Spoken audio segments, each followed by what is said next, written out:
From the blood-soaked ruins of Emergence Day and the fight against the Locust Horde, to the re-emergent struggle of humanity against the Swarm, told through novels, comics, and video games, the Gears of War franchise has captured the imagination of millions throughout its tenure. Arguably most widely known through the video game medium, Gears of War saw its initial entry release in 2006 on the Xbox 360, accompanied by a famously haunting trailer themed to the somber, mad world. Since this inaugural entry, Gears of War has found resounding success by offering violent, adrenaline-fueled, and intense third-person cover-based shooting and turn-based strategy gameplay in both single and multiplayer formats, coupled with gripping tales of war, telling of humanity's fight with a relentless and monstrous horde. Whilst Gears of War 3 told a tale that sought to end the war raged throughout the series, Gears of War 4 sought the fight reignite with the discovery of a new, but not quite unfamiliar enemy, with this fourth entry ultimately concluding with sacrifice, despair, and mystery, which led to its eventual successor, Gears 5. With its refreshed campaign format that introduced non-linear, semi-open world exploration, refined third-person cover-based combat, and newly introduced combat support abilities, all accompanied by an interesting narrative, Gears 5 promised to unravel the mysteries of the planet Sarah and delve deeper into the conflict with the Swarm, and to do so in a way worthy of its namesake.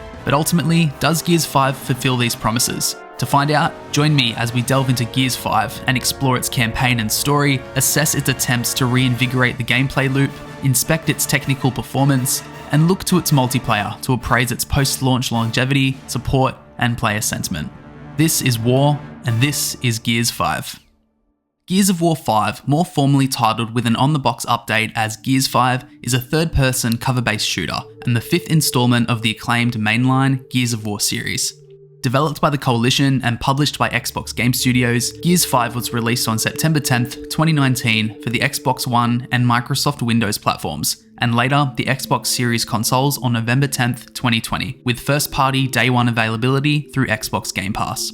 Prior to its release, Gears 5 generated significant pre-release hype due to its status as a flagship exclusive title for Xbox Game Studios and its promise to push the boundaries of the franchise with new gameplay mechanics and a deeper narrative experience. The game's trailers too sought to support this hype with varying levels of success by showcasing stunning visuals, intense action sequences, newly introduced non-linear semi-open world segments, and a focus on the character of Kate Diaz, who takes center stage in this installment. However, Gears 5 also faced some controversies leading up to its release. One of the primary concerns among fans was the departure of series creator Cliff Bleszinski from Epic Games, which led to questions about the direction of the franchise under new leadership. Additionally, there were debates surrounding the game's microtransactions and their potential impact on the multiplayer gameplay balance and overall experience. Despite these controversies though, Gears 5 received generally positive reviews upon release, with critics praising its engaging campaign, refined gameplay mechanics, and enhanced visuals. The game's multiplayer modes too, including traditional competitive and cooperative multiplayer modes, were also well received by players, contributing to the overall success of the title.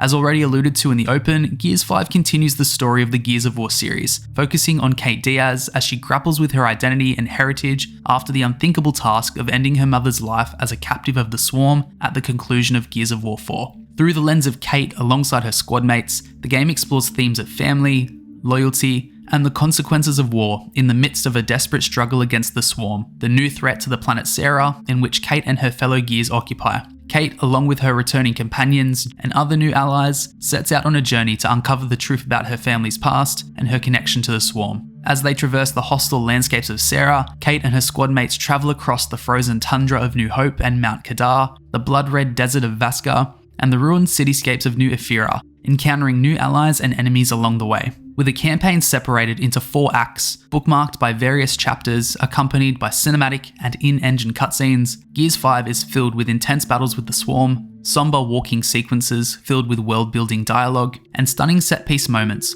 all placed against the backdrop of a world on the brink of destruction that holds an engaging cadence throughout. Act 1 sees a more traditional approach to the Gears formula, with linear but intense combat encounters separated by narrative moments in the form of cutscenes and walking sequences. Set in a beautiful and lush forest, acting as the backdrop to an abandoned military satellite station, where the squad look to launch a Hammer of Dawn satellite for the orbital laser superweapon utilised by the COG throughout the Gears franchise. In succeeding in their mission, the squad then takes players to the Militarian Coalition of Ordered Governments, or COG's capital of New Ephyra, and later Settlement 2, where JD looks to sacrifice himself to save the settlement from a swarm attack.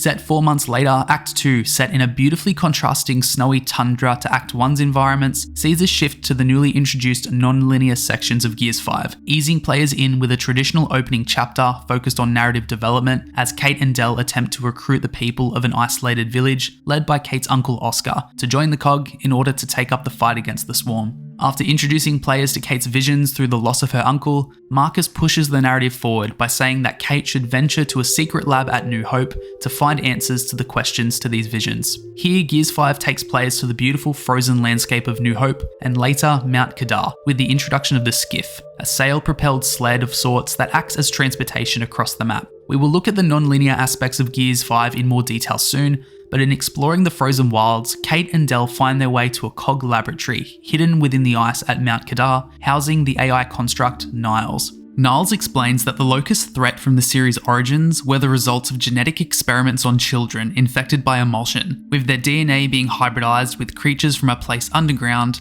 known as the Hollow. It's also explained that the now fallen Locust Queen Mira was a unique child who had an immunity to the effects of emulsion, who, due to her genetic traits, could control the Locust. However, when Mira's child Raina, Kate's mother, was taken away from the lab by her father many years later, in rebellion against her loss, Mira led the Locust to independence, thus birthing the Locust Horde. In coming to terms with her heritage, Kate realizes that she genetically is the next queen, and her visions are glimpses of her ability to control the Swarm, creatures created by the surviving Locust Scions, 25 years after the initial emulsion eradication event of Gears of War 3. Attempting to separate her consciousness from the hive mind, Kate has Niles place her into a mind scanner, linked to a dormant berserker known as the Matriarch. This, however, reignites the consciousness of Raina, and whilst Kate is separated from the hive mind, she fears that the Swarm Queen has risen again, and the COG must reactivate the Hammer of Dawn network. Moving forward to Act 3, players are taken to the second open-world region of Vaska, a harsh, blood-red desert that once housed the opposing Union of Independent Republics secret space program, with the goal of launching further Hammer of Dawn satellites for the network. In overcoming further obstacles in the form of weather and the Swarm, the squad ultimately are successful in their efforts,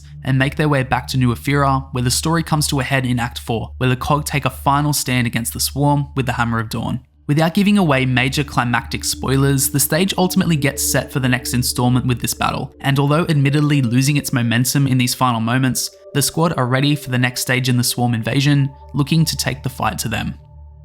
Although ending on a flat note in my opinion, overall Gears 5 offers a robust single-player campaign experience that combines intense action, engaging storytelling, and varied level design that overall was quite enjoyable. The combat encounters found throughout also have a natural ebb and flow, with periods of intense action followed by brief respites for players to catch their breath and regroup, helping to prevent player fatigue and allow for strategic planning during encounters. The campaign also features several standout set-piece moments that ramp up the excitement and spectacle, including epic boss battles, explorative segments, and cinematic set pieces, with these moments punctuating the gameplay experience and providing memorable highlights throughout the campaign. Individual missions are also structured to have their own pacing and arcs, with peaks of action and tension interspersed with moments of exploration and puzzle solving, ensuring that each mission feels cohesive with a sense of progression and variety throughout. In regards to the campaign's conclusion though, I feel that it ultimately ends in a disappointing way. Although the climax attempts to ramp up the excitement for the next entry, when the credits rolled, it made me think simply, is that it? The quote-unquote final boss didn't feel to add much to this conclusion either in my opinion, as it was more or less a repeat of a previous encounter,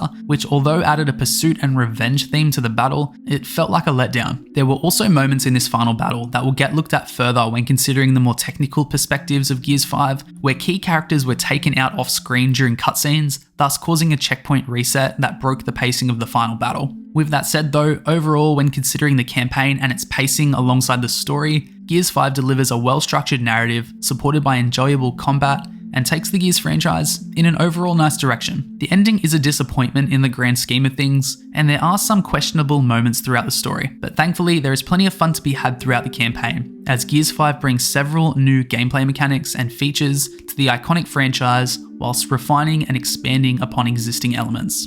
As we look to discuss the combat of Gears 5 in more detail, if you've made it to this point in the video, consider subscribing and leaving a like, it would be greatly appreciated.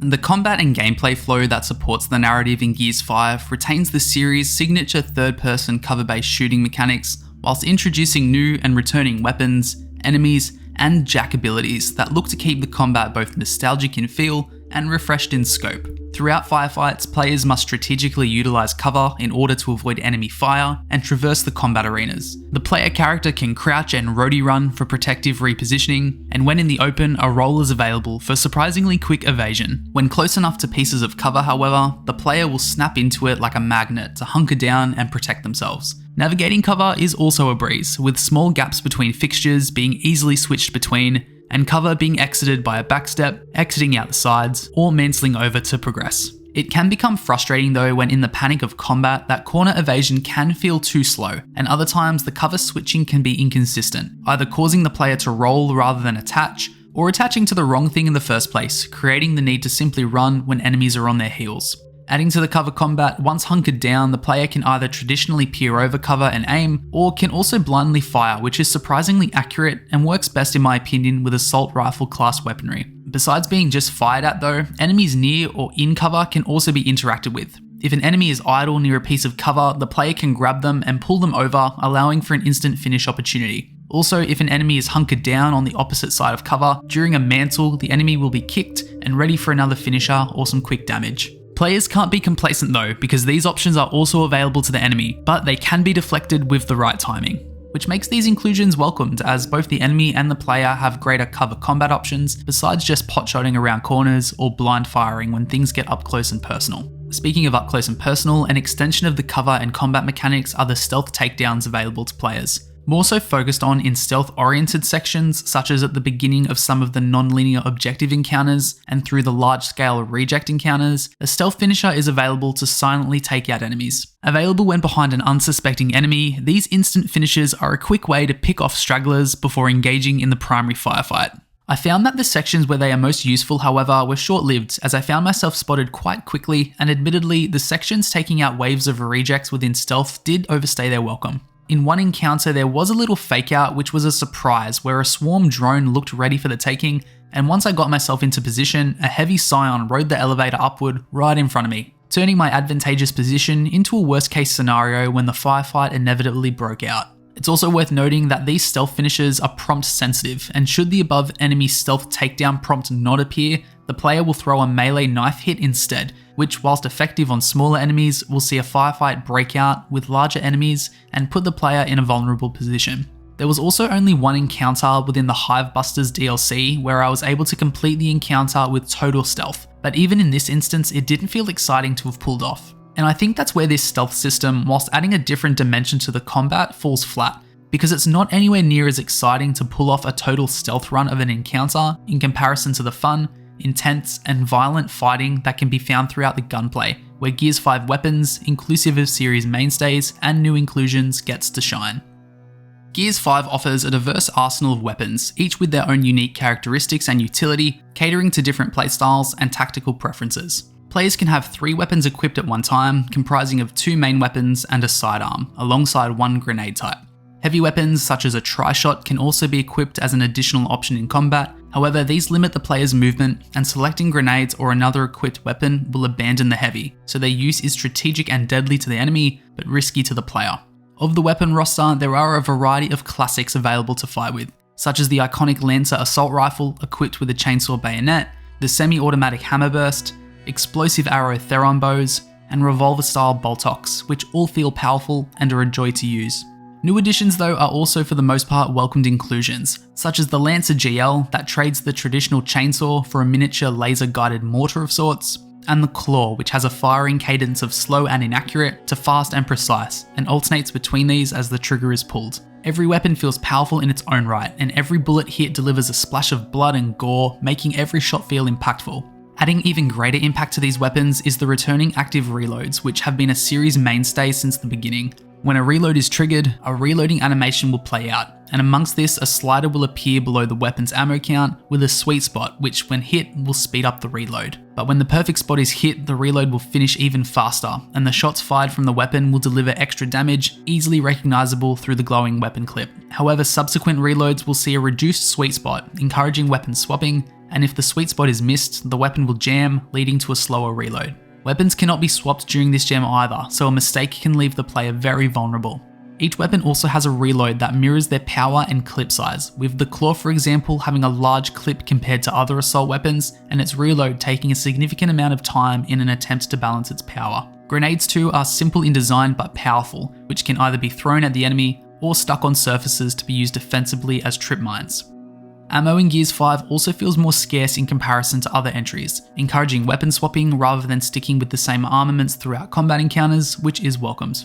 Refilling ammo though is done by picking up additional clips from fallen enemies, or through blue ammo boxes for standard weapons and red boxes for explosive ammo, which when performed leaves the player stationary during the action, leaving them vulnerable and making replenishing supplies a strategic choice. Something I also noted early on with the reload animations is that the expelled weapon clips lay dormant on the floor once emptied, which I never noticed in the heat of battle, but it is a nice touch to know it's included. Once enemies are down too, they aren't always out for the count, and should the player notice a crawling enemy looking to be revived, they can be dispatched through a quick kick or through a prompt-sensitive weapon-specific execution, which are always a spectacle. Crawling enemies can also be used as a meat shield too, forcing the use of a sidearm, which adds another dynamic cover combat option.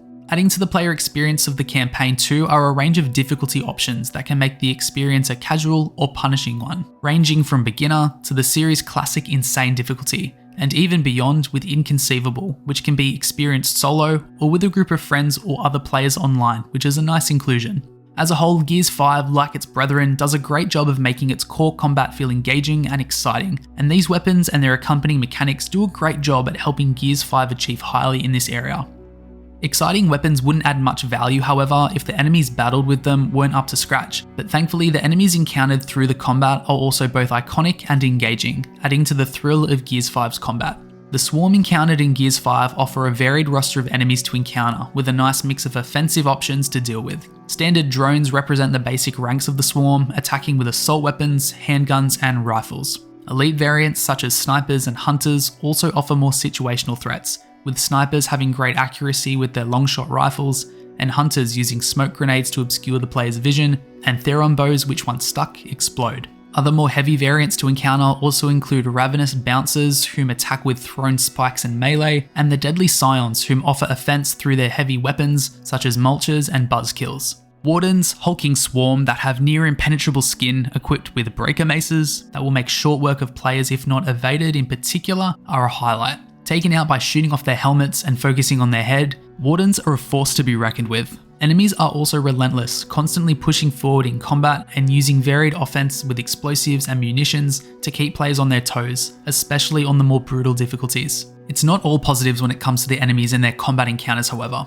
as the frustrating Juvies make a return in Gears 5. Juvies are small, melee-focused enemies that Zerg rush players in their encounters, and whilst weak to both melee themselves and small arms fire, their encounters overstay their welcome. On numerous occasions, the player will need to hold off waves of Juvies, which whilst typically represent the first wave of a battle march, they are quite mind-numbing. There are variants that are equipped with explosives which represent targets of priority in these encounters, but they do little to add excitement to these fights. Every time I heard their battle cry, I always thought to myself, here we go again. Because although other encounters use a mix of the same roster of swarm enemies, the key word here is mix. Juvies do find themselves in larger scale encounters as well, but in the moments where they are the focus, there is very little strategy the player needs to employ besides needing to take out the explosive variants first, making for some lackluster encounters scattered throughout the campaign. There are also new enemies introduced in Gears 5 called leeches, which are small slug-like creatures that tear apart COG soldiers and corrupt COG technology.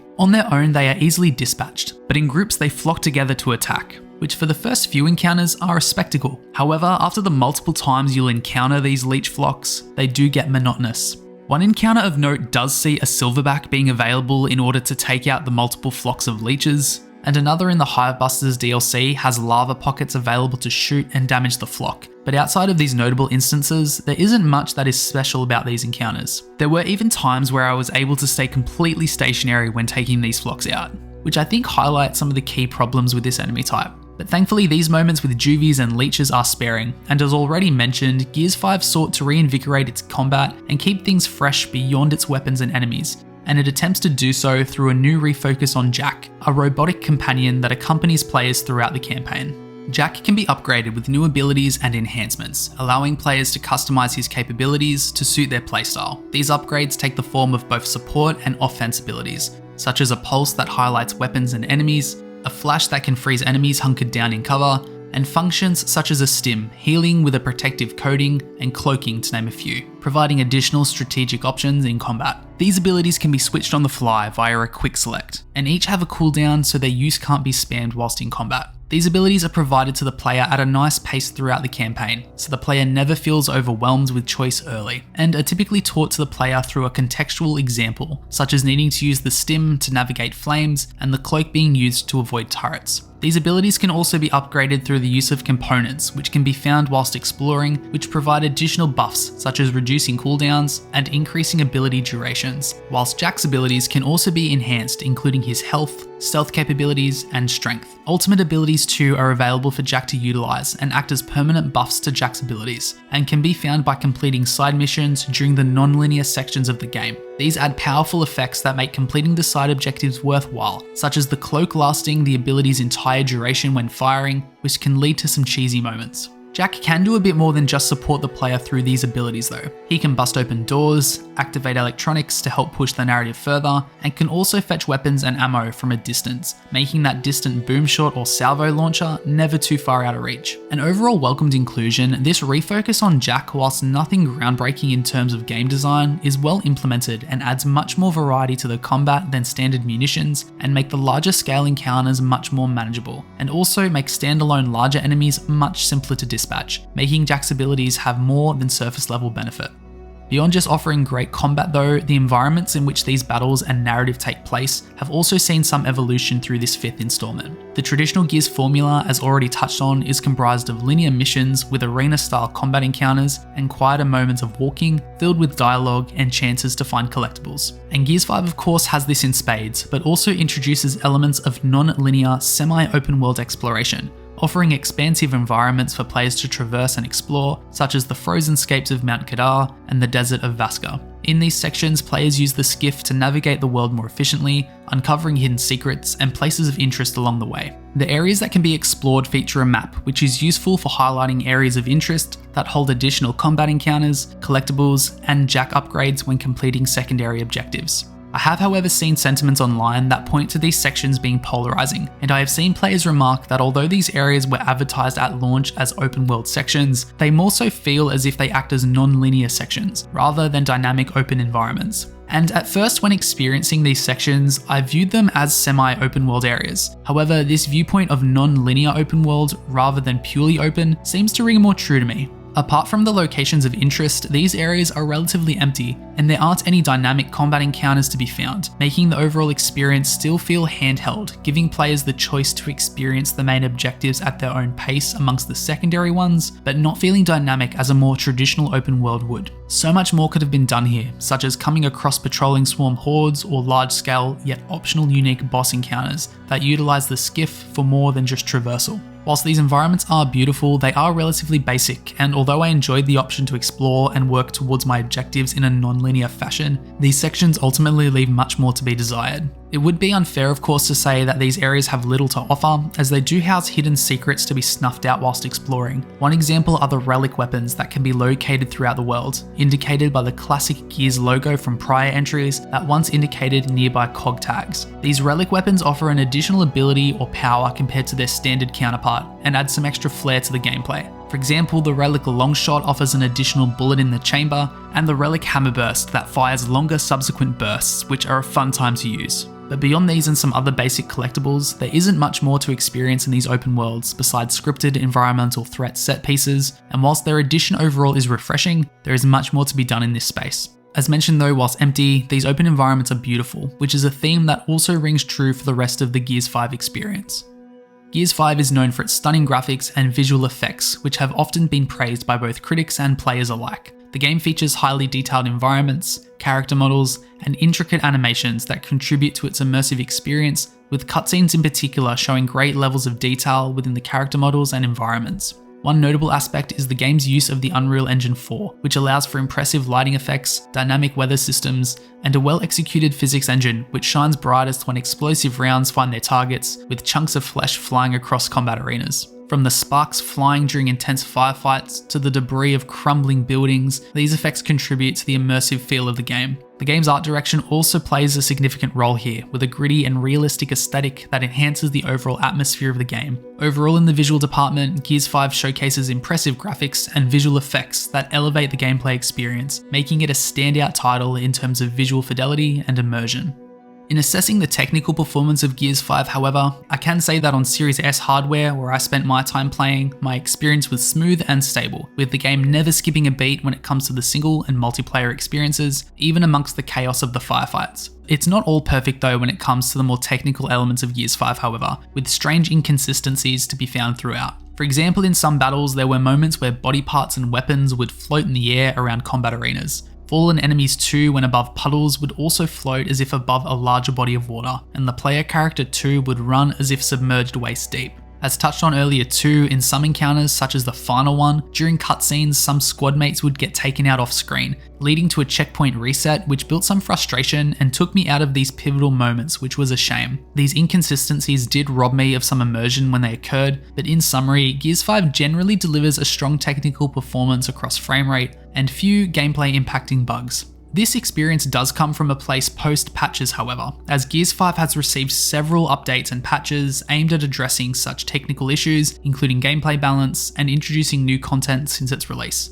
Such updates looked to address various stability issues, including crashes and performance optimizations, and also looked to introduce balance changes to multiplayer modes based on player feedback. Operations, which came later, looked to introduce new content, which included new maps, characters, and customization options. Alongside these updates, several bug fixes and quality of life improvements were also implemented to enhance the overall player experience and address further visual, sound, and technical issues.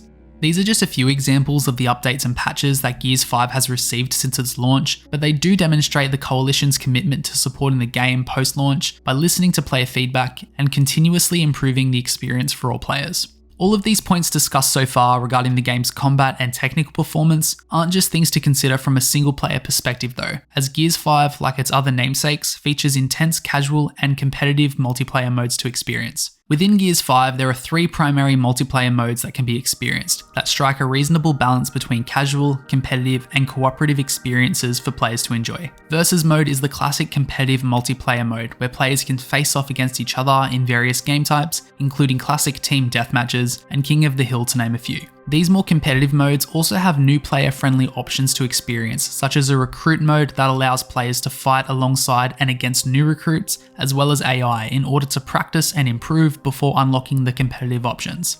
There are also AI-only modes that allow players to practice, build confidence, and earn rewards in a casual and inviting environment, which is welcomed. In a more cooperative sense, Horde mode sees players team up to fend off waves of increasingly difficult enemies. Players must strategize, build defenses, and work together to survive as long as possible. Gears 5 also improves on Horde mode 3.0 by including ultimate abilities, which can be applied through classes for each character, and continuing the ability to build fortifications anywhere on the map.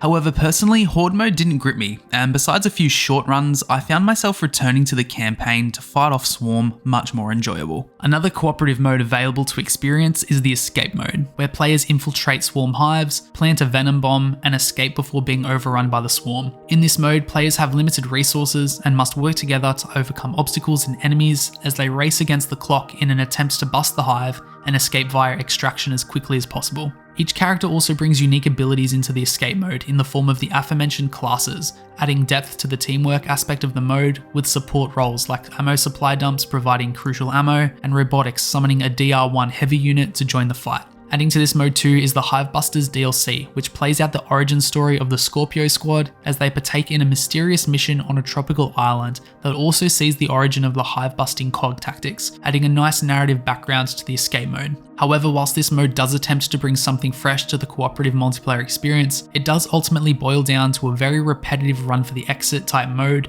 and sees little variety. There are exclusive maps to run that add different modifiers, such as an invincible pursuing Scion and Fog as examples that enhance the challenge, but even these don't add a lot to the overall experience. It is a mode that is ultimately underwhelming through its repetitive nature, and although it is classed as a cooperative mode, it requires very little interaction or coordination with teammates, unless played on more unforgiving difficulties. With that said though, overall these multiplayer modes offer a variety of experiences, catering to different playstyles and preferences, whether players enjoy competitive PvP action or cooperative survival challenges. Accompanying these multiplayer modes and looking to reward players for their participation and success are the Tour of Duty and Operation Passes that now form part of the game's post-launch content model, providing players with additional goals, rewards, and progression paths beyond the base game. Players earn stars by completing daily challenges, medals, and other in-game activities, which contribute to the overall progress within the tour. As players progress throughout the ranks, they unlock various rewards in the form of boosters and in-game currency, which can be spent on cosmetics, executions, and other aesthetic customization options. Both the Tour of Duty and Operation Passes aim to enhance the longevity and engagement of Gears 5 by providing players with ongoing goals,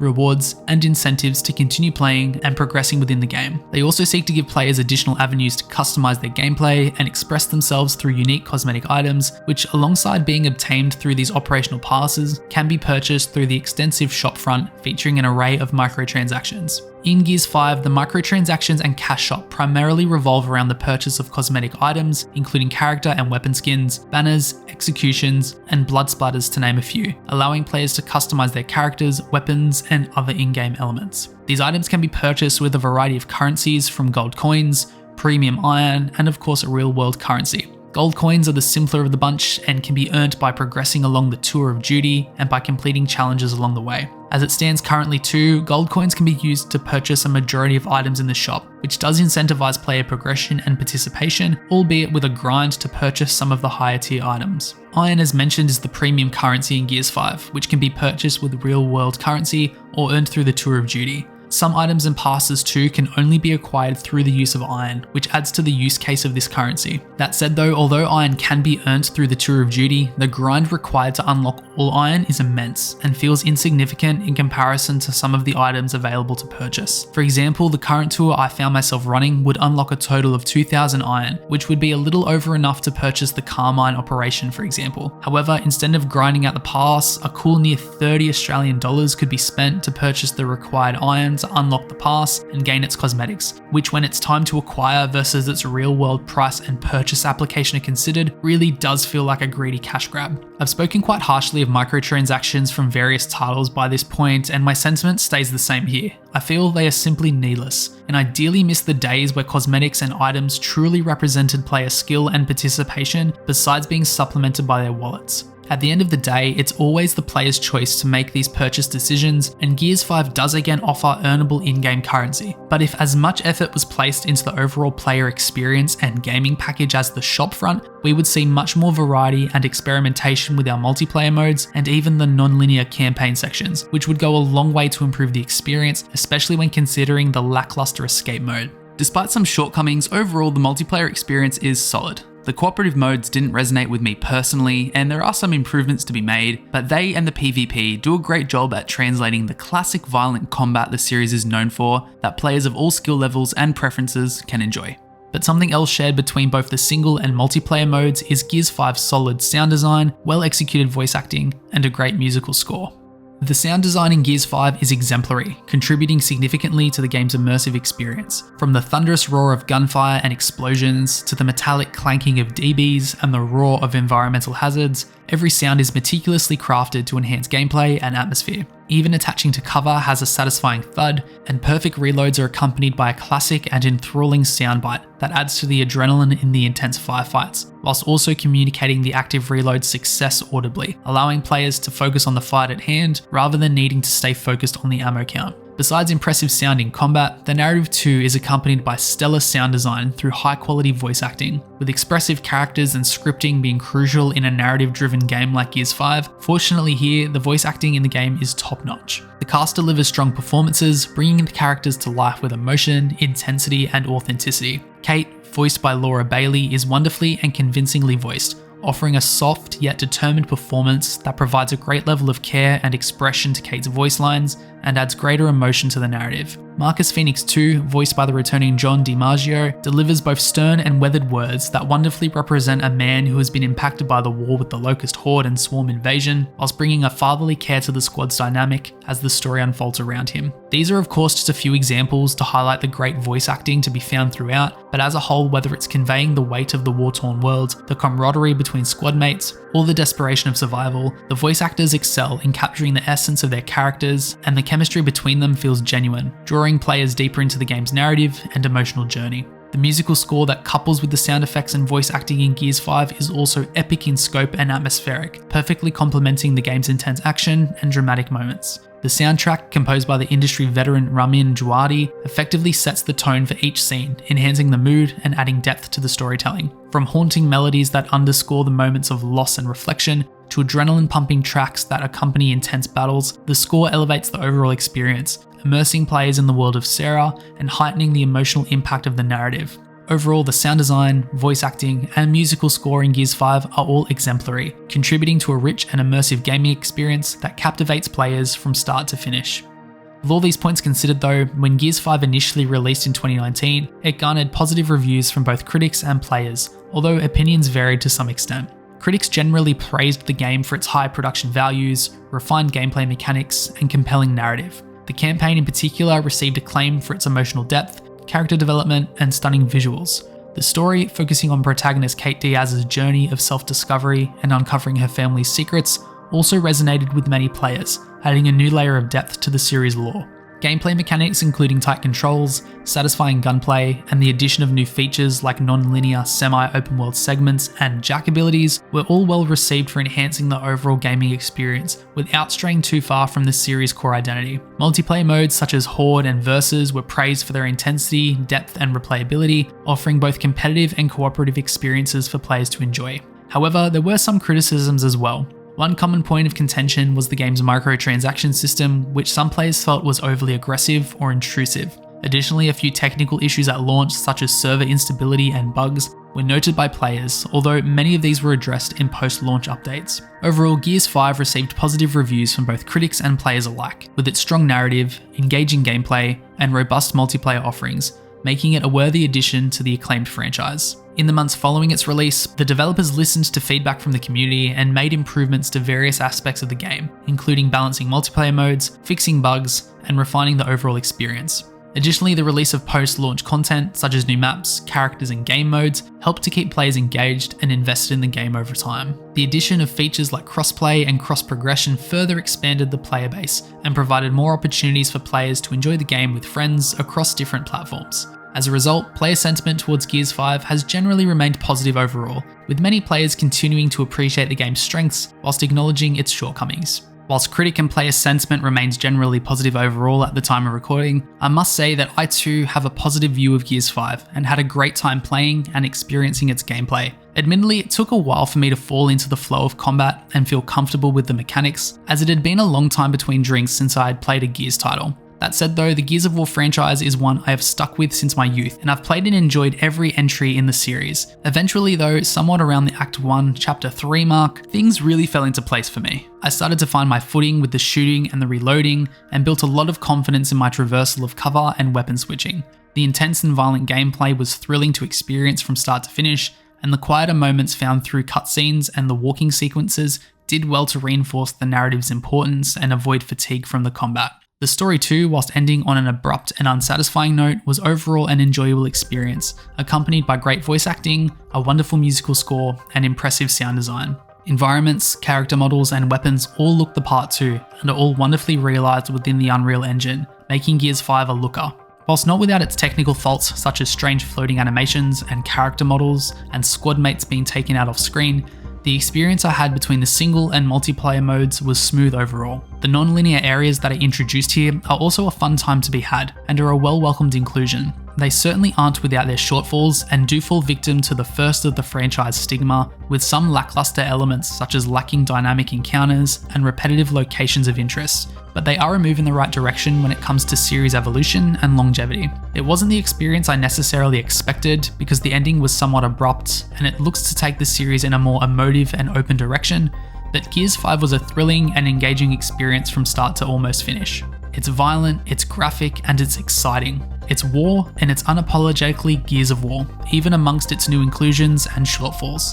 It's Gears 5, and it's worthy of its namesake.